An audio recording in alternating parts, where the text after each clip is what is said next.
Hey, everybody. Welcome to another Playful Humans Radio. I'm your host, Mike Montague, and my guest this week is Dominic Damaski, a book publisher and storyteller at motivationchamps.com or at motivationchamps on all the socials as well. If you're looking to tell a story, hear a story, I suppose, or get a book published, he is your man. If you're looking to find more fun, flow, and fulfillment in your life, go to playfulhumans.com and check out the quiz we got there.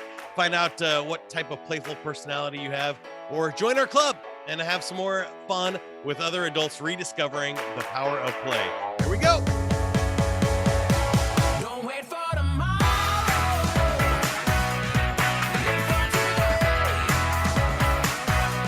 Keep chasing the sunshine. Go out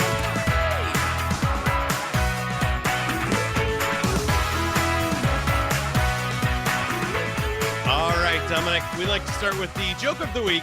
The joke of the week is brought to you by plateaus. Plateaus are the highest form of flattery. Plateaus. All right. Why did Sherlock Holmes go to the Mexican restaurant? Nacho business. I don't know. Oh, close. He was looking for a good case idea. Case idea. We got it. All right. We're into the show here. So welcome to the podcast. I should also kind of warn everybody that, like I did you, I've had COVID for the last week. So if I cough my brains out or something, I'll mute or delete that on the podcast so you don't get that in your ear. But apologies for any delays or slow thinking on my part. Tell us about Motivation Champs and how that got started. Hey, will do. And you are on fire already. So I'm down with the vibe. I'm glad to be here. So I appreciate you. Motivation Champs. It got started with a lot of failure, a lot of me getting knocked down, kicked, cut from the team, and not succeeding. And I became a student of inspiration and studied the Dale Carnegie's and Norman Vincent Peale's and the Og Mandino's. And while I was going through whatever struggle I was going through, I turned to the Tony Robbins and these guys and read their books and study their books. And all of a sudden, years ago, after going broke in business, I started thinking, wait, hey, maybe I got something to say. And the story I told was about getting beat up or going broke or those kind of things, and wrote my first book, made a million mistakes, a million. And as I'd go out, I thought you were going to say dollars. No.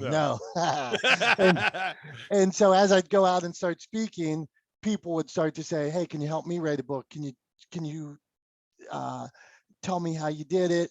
And then at the same time, I started realizing, or I used to think the world was all about me, and I'd be like, I made the team, or I made a shot, or I came back. And then I realized, wait, you have a story, Mike has a story, your listener has a story, and it became a lot more about sharing their stories. So the Motivation Champs are actually all the people out there working hard or overcoming adversity, that kind of thing. And so that is the, what we say, the crux or the beginning of the journey with Motivation Champs.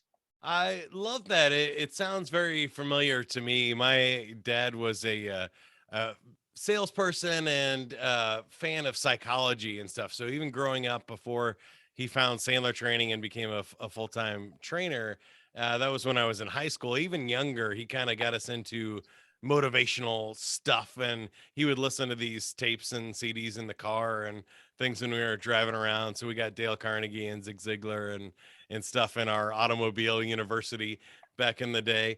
And then he found Sandler, and that's all we listened to, I think, on family vacations for about 5 years.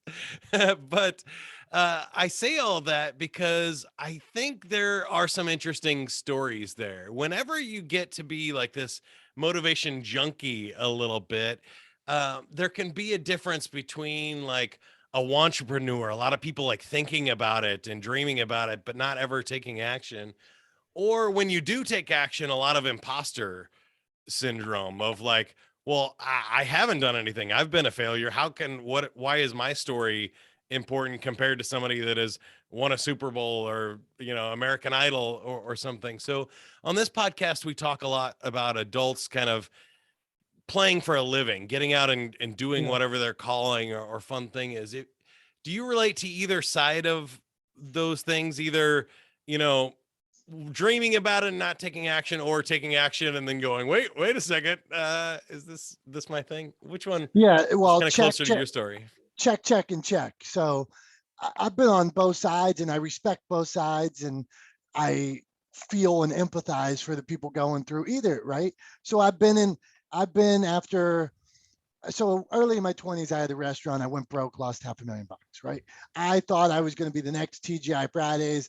I Hmm. went broke in 3 years and was in government repayment plans and wanted by the law and all kinds of stuff like that. So for 15 years after that, I was in a 10 years in a government repayment plan, that kind of stuff. So here I am studying this stuff and trying to turn my life around, paying off debt, things like that. But at the same time, my son became a type 1 diabetic at like 3 years old. And I had to live in this corporate world that wasn't necessarily for me, right? Because on one hand, I'm paying off debt. Two, because I have a son who needs insurance. He needs his parents to be able to get to the school and give him insulin shots. Back then it was different. There wasn't the same kind Hmm. of technology there is today. So I had this growing here. I have a business growing, a brand. I'm sharing inspiration. I believed, even then, I believed in, you know, this too shall pass, and like that my son could get through it, and that the brighter days were ahead. But at the same time, I was not a man meant for the corporate world, right? It Hmm. wasn't for me. I grew up in a landscape business with my dad, wheeling and dealing, and you know Nice. trading a job for a Cadillac or right, or just it was a different world. And so I didn't know this corporate world, and having somebody tell you, well, you can't do this, or you can't do this, or this is your stop here, right? A boss, that it wasn't for me. So I did have this imposter syndrome, right? I felt that, like, when am I going to make the jump? I need to make the jump. As I got later on, the books grew, the publishing business grew, and it was to the point where I needed to make this jump. But I'm still in the corporate world. At that point, I was in Wow. pharmaceuticals. Pharmaceuticals took me to Miami and Vegas and rooftop bars in Hmm. Chicago. And so you have this, I'm not this person. I hated pharmaceuticals. I hated seeing uh, elderly people at the doctor's office complaining about their medicine, or up at the window and they'd say, well, you're late today. And the elderly person would say, well, you missed your bus and we can't bring you. We, the, the person at the windows would say, well, you missed your bus. Your appointment was at 10 o'clock. And I'd be sitting there, take the person in, right? How hard was it? So I felt that imposter syndrome, right? It wasn't me. And then now, when I did finally walk away, I told my daughter one day, my wife, she's an analyst, and she was talking about her job, and my daughter was asking about my job. And I said, Madeline, I go to a party every day, right? Hmm. And that's how I feel. I get to hang out with people like you, Mike. I get to hang out with interesting authors. I get to hang out with, write screenplays with people and do other things like that. And my friend Justin, who I do some camera work with, and he helps me, and we're working on some screenplay stuff. One day we're at a coffee shop and we're just having fun and we're laughing. And he's like, this is great. He's like, you know what the problem is? He's like, everybody else is miserable because they're not having this Yeah. kind of fun. I'm like, no, I said, this is a sandbox, and we're throwing out ideas and we're just living. We are living in a sandbox. And so I would say to anybody, follow your passion. Just keep moving forward. I love the sandbox stuff. I love all of that. I appreciate you sharing the journey, because a lot of people I think don't understand that you do sometimes have to take a corporate job, and maybe that's for a while, maybe that's for a long while. And there are different types of jobs. You can be an entrepreneur, you can follow your passion outside. It can be a hobby. You don't have to get paid to do what you love either. So really, this podcast is about encouraging people to play more and have fun no matter what you're doing. So Right. especially when you have commitments and other things like your health and stuff that you got to take care of, or your family, don't put that on the back burner. to go, blow stuff up or travel the world or something. But I feel like there is a ton to unpack there. So before we go deeper into that, I want to hear more about Motivation Champs and what you do now. So I think I saw at least 4 books that you've published for yourself. Tell me a little bit about your work and then your work with the authors. Okay. And I'm really honored to talk about it. And for the most part, I don't really write much anymore unless it's like screenplays or working on helping Cool. the authors tell their story. So my mission is to really help them share their story. So I don't even know that as a former author, I remember when I had my first publisher, I couldn't even get a retweet from my first publisher. And I'd be like, hey man, what? So in our world, we really try to support them however we can, connect them to podcasters like yourself or help them share their message, help them tailor their message, develop their message so that when they get out there, they are a ambassador for their brand. But what as a publisher, what we do, and this goes back to all the failures, the mistakes and things like that. I've been there, right? I've blown it. I think I've sold my rights to books. I think I've put out inferior products when I was with other people. I think I've tried to put out books too fast. I think I've bought too many. I think I've made every mistake there was, or a lot of them. People don't have to make those same mistakes. The journey doesn't have to be like, damn, I really messed up and it'll be better next time. When our goal is to figure out where the author wants to go and get them there, give them the tools, the resources, and develop a product that a year from now, 5 years from now, 10 years from now, they are still proud of. My first book, I am not still proud of. Like there's some messages in there that that don't give up, but messages like that, or some stories from the restaurant business or sports or whatever that I'm proud of. But how they were written, the quality of the book, those kind of things, it's not indicative of who I am today. And so I don't want the authors to make those same kind of mistakes. And that's really at Motivation Champs what we do. Yeah, I love that. I think it's great work, especially from a small publisher like yourself. Like I've kind of felt that there is, and we talked a little bit before we hit record here, but there's kind of 3 paths these days. You can um, go with try and get a big book deal if you have a big enough social media following and a reputation. Mhm. I'm not sure a lot of people listening to this or in normal circumstances have that going on where they can just call up Simon and Schuster or Penguin or Random House or something and sell a book to them. Although that's still a route to go if you got a great story. The other one is self-publishing. I mean, you can just write a book and like pretty much save it as a PDF, and you can start selling it on your website, or you can Right. figure out how to get it up on Kindle, right? But I think you mentioned there's a lot of other things about people overinvest, or you can print a book at a local library now too, but you can spend a lot of money and headache editing and designing your covers and all kinds of crazy stuff. And I think where the sweet spot and the cool spot is where you are now around um like having some help and resources to do this, but still having it be your book. Yeah, is that what we're talking about? And tell me more about what a process looks like that, or maybe what an author should think about if they're listening to this podcast right now and they go, "Man, I always wanted to tell the story," or "I have a really cool idea for a self-help book." Where should they start? Okay. So one, start to sharing your story in general, meaning on Twitter, on Facebook, to your friends, share your story wherever the heck you can share your story, right? That would be the first thing. Share it however you can. But then if you've written the story, if you have a manuscript, if you have something like that, now the question is what to do with it. And if time is not, if there is no deadline, if you told me, well, I need to have a book for 3 months from now or 6 months ago, or my goal was in 2022, finish to have this book out. That is different than just, so the first thing I'm going to say is, well, why not try Simon and Schuster or somebody like that? Go for it.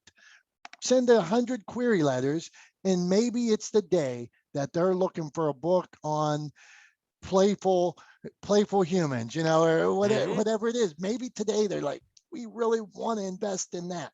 Okay. And then there could be drawbacks there too. For instance, like, let's say Barack Obama signing with one of these major publishers. Barack Obama was going to sell 10 million books, no matter if he used this publisher or not. Oprah was still going to have him on, whether he used them or not. So he could have paid somebody $1 million, which it doesn't cost, and he would have made 50 times more money than giving up whatever rights he gave up. So there's that component of the major publisher. Then Yeah. there's doing it on your own. An honorable journey may be the least expensive. Do it 100% on your own. Maybe your spouse is an editor, maybe you're a designer, and maybe you have a lot of friends that would give you positive feedback. Could be the lowest cost, or it could be the most expensive, right? Where you you put out this product that's inferior, possibly inferior. Let's say you're a businessman that has uh, a nice reputation. You put out a substandard book that is supposed to be a representation of you, a business card for your business, and it's inferior. Mm. Now, did that really do what you wanted it to do, or was it a cost, a detriment to your business? That's that route. Then there is, I'll proudly describe what I do, whether you want to Yeah. say supported, whether you want to say hybrid. Some people call it vanity. Even in what I do, there are bad options out there. There are people that are going to make you buy thousands of books. There are going to people that want to charge you. There are going to be people that take percentages of your rights, that want to charge you fees for the next 10 years. So you'll have all those. Then there might be people that still are perfect for you, that tailor, that work in fantasy books. I am in Mm. inspiration, positivity, self-help, coaching, business. That's my genre. That's what we know. That's what we do. That's who we're connected to. We don't go outside of that, but you may find somebody that is exactly the right fit for you. And so what we do is, once we're in that, once you've found that client that, okay, they fit this niche, now let's help them get to where they want to go. And I work with all different people. Some might already have contracts, $1 million contracts, where they're out speaking to these big corporations. Some might be wanting to move and become a speaker someday. Some might be a coach of a high level team. Some might be a woman who overcame cancer. Some might be a children's artist, a children's author who works at a school and is beginning this journey but has a story they want to tell. So they're all different. And you figure out with all these different people how, because they have different goals, and any goal is honorable. You might write a book. You might write a book just to give to your kids, to give to your grandkids. That might be the most honorable of all reasons, to carry on your legacy. Okay, love it. Right. Now you might write a book to supplement your business. You might write a book to grow your brand, to position you as an expert, to give you credibility. All different reasons for writing a book. And once we know those, then we can figure out the path that you take to help you get where you want to go. That's perfect. And that's where I was going to go next with you. Is it sounds like you really have a passion for storytelling. And I'm wondering what you think the benefits of this art form is, or how it fulfills you in some way other than something else. Like you also seem like a person, judging by your background, that likes sports or other things, or there are people that love outdoors and stuff. What do you think it is that's special about putting pen to paper these days on a keyboard, knocking out a story, even if it's just for you and it's a hobby? It's a very intimate thing. That story is close to your heart. And so the last book I wrote, and I hadn't written book for a few years, and the last book I wrote was called My Name Is Sharon. And it's about my mother's battle with Alzheimer's. Mm. She's had about a 10-year battle with Alzheimer's. And then it hit um, COVID-19 came, and the world changed right as her battle with Alzheimer's became the most severe. So I wrote this book cathartically, never Yeah. intended to even put the book out, right? Just for me, it was, I'll put this book, I'll write this book, and then we'll figure out what happens. And even at this point now, that's how I do it, because it was more for me. I don't know what will happen with it, or even I hate to say it, I don't need it to go anywhere, right? Right. At this point, I don't need it to go anywhere. I'm happy that I put these words, that I was able to share my mom's story as more than a victim of disease. So when you have these passions in this story, it's about sharing your story. For me, and I want my authors to share their story however they can. I believe a social media post is a great way to share a story. It's 120 characters a lot of times. It's a 30-second video. Many people's story Mm. doesn't fit to that platform. And that's why to share that story, to write it in whatever form, 10,000 words, 20,000, 140,000 words, all different, that to put that story that you could hold close to your heart, share with other people, and that is here really for eternity. That that's why it's so special to me. And I want people to use those other platforms to share their story. And some stories are best told other ways. And we do YouTube videos and we work on Yeah, other podcasts things. and everything Yeah, else. There's right. lots of Yeah, great ways to do it. Yeah, for right. sure. So, and I want them to use all those, but sometimes the best way to share a certain story is in a book. What you think is the appeal specifically about self-help books and the motivational stuff that you do? I've always been really attracted to it. I think it's just the positive messages and encouragement.